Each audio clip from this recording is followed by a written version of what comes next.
Good morning friend. आइए हम लोग चर्चा करते हैं निंगलेरिया फाउलेरी नामक एक ब्रेन ईटिंग अमीबा। ये क्या है? ब्रेन ईटिंग अमीबा कैसे काम करता है, किसके लिए ज़रूरी है? यह जो है भारत के केरल राज्य में पाया गया है। इस मामला को देखा गया है, जिस मामले में आमतौर पर बढ़ रही या दुर्लभ लेकिन जानलेवा संक्रमण है, जो प्राइमरी अमीबा PAM जिसको कहते हैं मिगलिनिया एन्सेफेलाइटिस नामक बीमारी का कारण बनता है। यह कैसे फैलता है? यह अमीबा गर्म और मीठे पानी जैसे तालाबों, नदियों, झीलों में पाया जाता है। यह नाक के रास्ते शरीर में प्रवेश कर जाता है।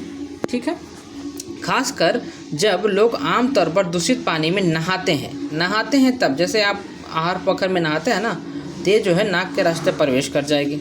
ठीक है, प्रवेश कर जाती है नाक के रास्ते, और यह नाक से दिमाग तक पहुंचता है और दिमाग के ऊतक को नष्ट करना स्टार्ट कर देता है। यह व्यक्ति से व्यक्ति में नहीं फैलता है, मतलब कि एक व्यक्ति को हुआ है तो दूसरा व्यक्ति को नहीं होगा। दूषित पानी और दूषित संक्रमण भोजन से भी यह नहीं फैलता है। शुरुआती लक्षण क्या है? तो देखिए, लक्षण के बारे में हम लोग चर्चा करते हैं। शुरुआती लक्षण इसका तेज बुखार रहेगा बहुत तेज सिर दर्द होगा, उल्टी और गर्दन में अकड़न जैसा समस्या रहेगा। ठीक है, बाद में यह भ्रम होने लगेगा, मतलब कि चक्कर भी आने लगेगा। बाद में इसका एक लक्षण है कि चक्कर आने लगता है, और दूसरा जो है दौरा पड़ने लगता है, रुक कर दौरा पड़ने लगेगा, और कोमा में जाने का भी हो सकता है। ठीक है, रोकथाम क्या है? गर्म रुके हुए अनौपचारिक ताज़े पानी में नहाने या तैरने से बचना चाहिए। जैसे आप देखिए, आहार में नहा रहे हैं, तैर रहे हैं, तो उससे बचना चाहिए। ठीक है, नाक की सफाई के लिए उबले हुए पानी या फिल्टर किए हुए पानी का उपयोग करना चाहिए। ठीक है, ये बहुत ही खतरनाक बीमारी है। केरल में ये बहुत व्यापक रूप से फैल रहा है। ब्रेन ईटिंग अमीबा कहा जाता है। इसका रोकथाम है, इसका उपचार वास्तविक रूप से कुछ आया नहीं है। ये अमीबा जो है आपका दिमाग का देखिए जो है ना सेल ऊतक जो है ना सेल को ये खाना स्टार्ट करता है, गलाना स्टार्ट कर देता है। ठीक है, और इसके बाद धीरे धीरे क्या होगा, जब अमीबा इसको खा जाएगा तो व्यक्ति के अंदर उल्टी आने की जैसे लक्षण आने लगेगा। उल्टी है, गर्दन में लगेगा, बहुत अकड़न है, बाहर में क्या स्थिति पैदा होते रहेगा। तो ये कहाँ नहीं नहाना है? तो गर्म पानी में, और कहाँ अस्थिर जो पानी है उसमें। ठीक है, आप कहेंगे क्या सर, ड्रम वाला पानी जो गर्म हो जाता है उसमें नहाना चाहिए? ड्रम वाला पानी आपका सुरक्षित है, ठीक है, बट अब ज़्यादा दिन हो गया तो उसमें मत नहाना है।